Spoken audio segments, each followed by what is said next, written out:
Au nom du Père et du Fils et du Saint-Esprit. Amen. La paix de Jésus soit dans votre maison, sa paix et sa joie. Alléluia. J'espère que vous êtes en forme. Nous lisons le Saint-Évangile selon Saint Matthieu. On continue. J'ai l'impression qu'on va aller au bout de l'Évangile de Saint Matthieu. On est déjà à la moitié. Et nous lisons le Saint-Évangile.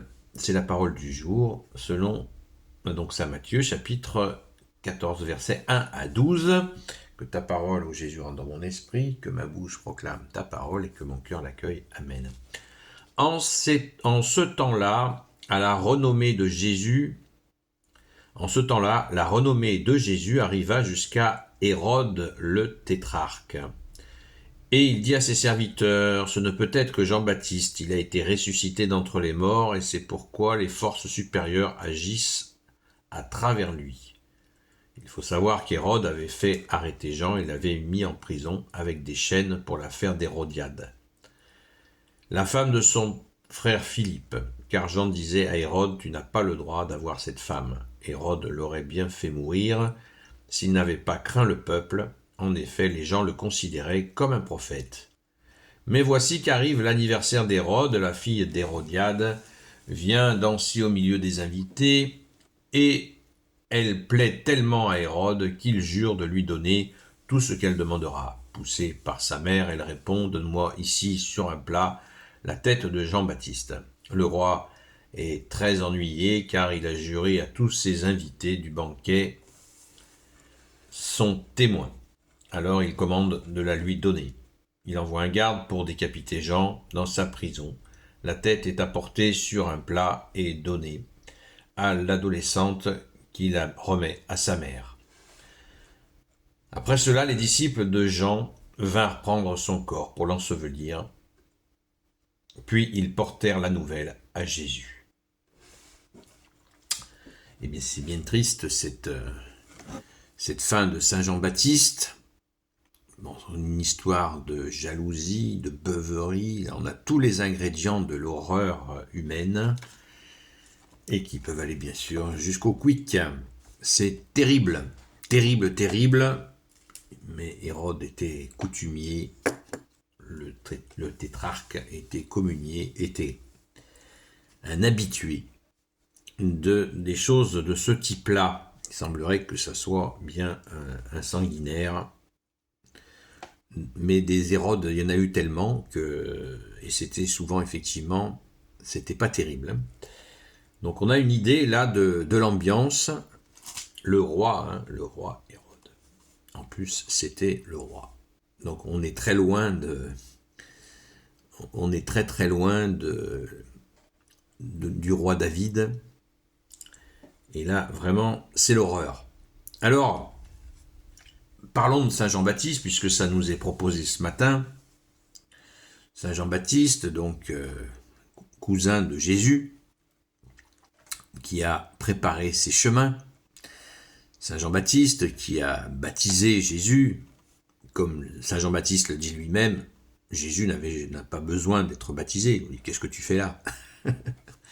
Mais en fait, Jésus est descendu dans les eaux du baptême pour chercher les pécheurs, puisqu'ils étaient purifiés par ce baptême de Saint Jean-Baptiste. Donc Jésus est descendu dans ces eaux du baptême pour aller chercher les péchés des pécheurs et bien sûr pour manifester la Sainte Trinité, puisque quand Jésus est descendu dans les eaux du baptême, le Père lui-même s'est révélé dans le ciel et il a dit, celui-là est mon Fils, en lui est toute ma confiance, toute ma joie, écoutez-le.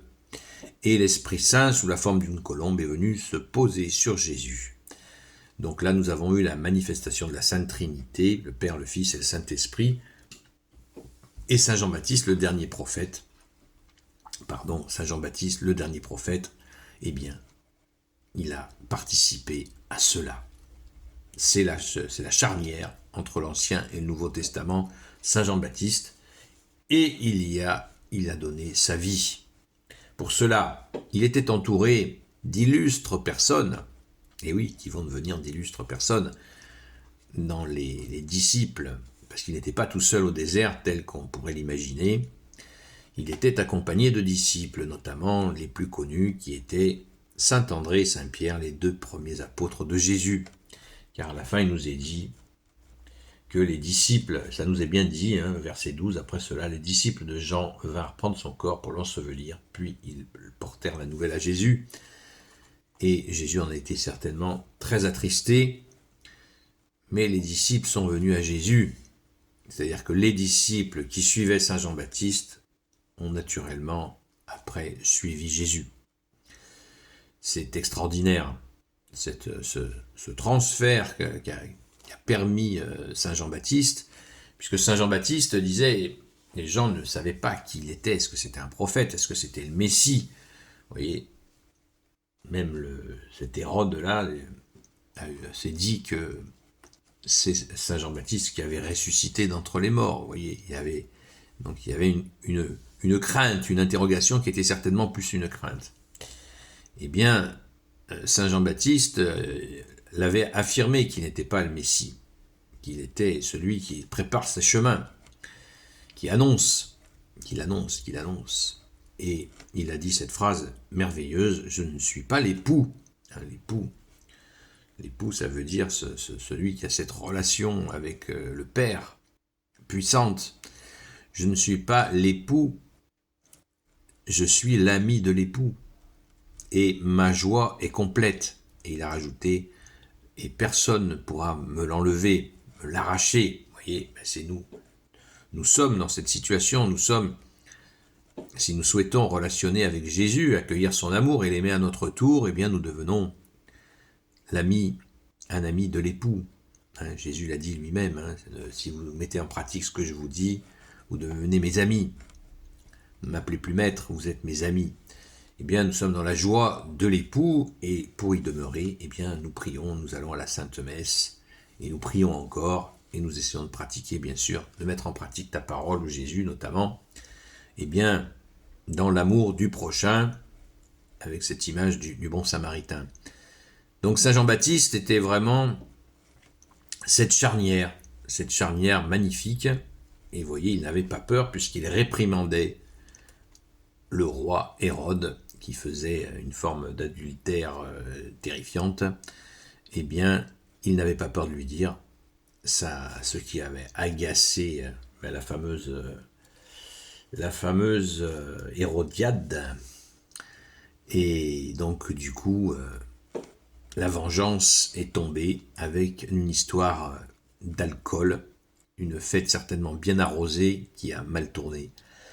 Mais on se souvient de Saint Jean-Baptiste, que l'on a nommé dans la Sainte Bible, le précurseur, c'est-à-dire celui qui annonce Jésus. Alléluia. Merci Saint Jean-Baptiste. Gloire soit au Père et au Fils et au Saint-Esprit, maintenant et toujours et pour l'éternité. Amen. Ô Jésus, toi qui peux tout et qui portes tout, toi le Sauveur, toi l'Emmanuel, je te confie toutes celles et ceux qui regarderont cette vidéo ainsi que leurs proches selon ta seule volonté, ô Jésus.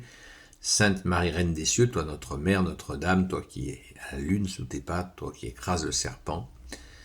Saint Joseph, toi le juste et le saint, toi le sage, toi la terreur des démons, toi le saint gardien de la Sainte Église catholique apostolique. Sainte Marie-Madeleine, notre chère sainte patronne. Et vous, tous les saints et saintes, amis de toi Jésus, Saint Michel Archange, Saint Gabriel Archange, Saint Raphaël Archange, et vous tous les anges qui te servent, ô Jésus, je vous confie toutes celles et ceux qui regarderont cette vidéo, ainsi que leurs proches, selon ta seule volonté, ô Jésus. La paix de Jésus soit dans votre maison. À ce soir 20h sur la chaîne Seul Jésus Sauve sur TikTok. À très vite.